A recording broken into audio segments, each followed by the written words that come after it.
Hi there once again. This is a homily for the 25th Sunday of the year, and the readings today are very much showing our context. They are showing that we are in a viciously sinful world, and we may even be adding to it. But the point is, what happens first of all to the just one?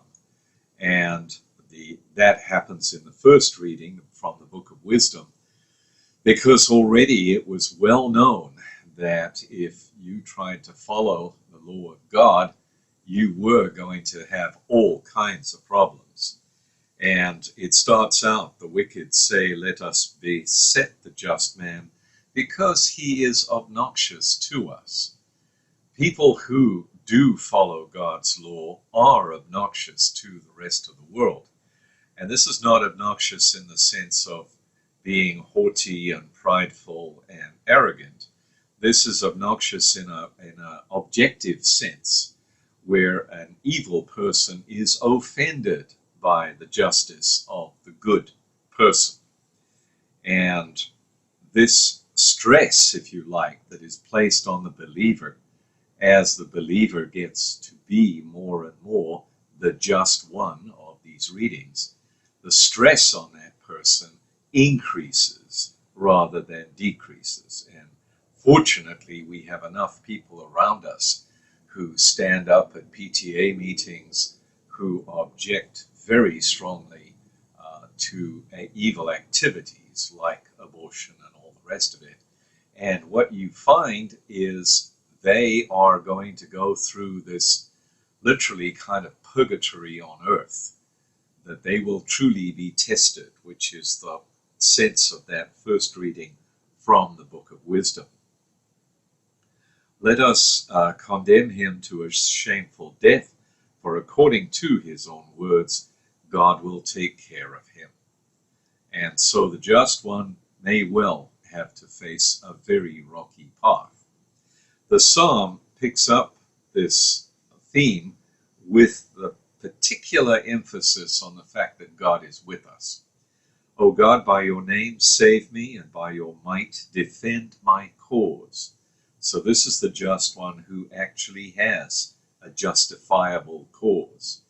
And again, God knows how many wonderful examples we have in this country right now. Hearken to my prayer, hearken to the words of my mouth. For the haughty men have risen up against me. Welcome to the human race. If you are trying to be just, you are going to have a tough time. And we follow somebody who was crucified, so let's not think there are any limits to what the evil people can do. There's a lot more in that psalm, but of course, with time constraints, I'm not going to touch them. Then there's a reading from the letter of St. James. He delves into the interior life of us Catholics, because in fact, as much as we are just, we still have moral problems. We have interior failings that will spoil our support of justice and our promotion of justice. Where jealousy and selfish ambition exist, there is disorder and every foul practice.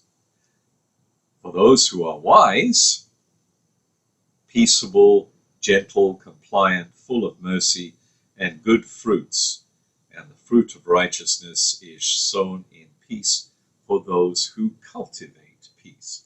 And this is not peace at any cost. This is not simply keeping one's mouth shut.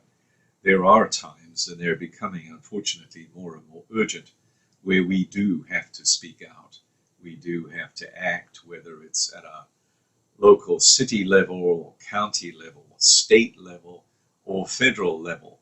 We have obligations to carry justice always.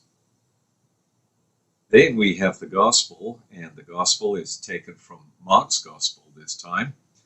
And Jesus is quietly teaching his disciples, And the lesson that I think ties in with the rest of the readings is that at the end of the reading, he takes a child, he places it in their midst, and putting his arms around it, he says to them, "Whoever receives such a child, such as this, in my name, receives me." Here you have the absolute counter-reaction to the evil ones who are, in many cases, ruling the world and who are really not interested in justice. And here Jesus is saying, look, you start with being just with individual people. Love them and care for them like this little child here.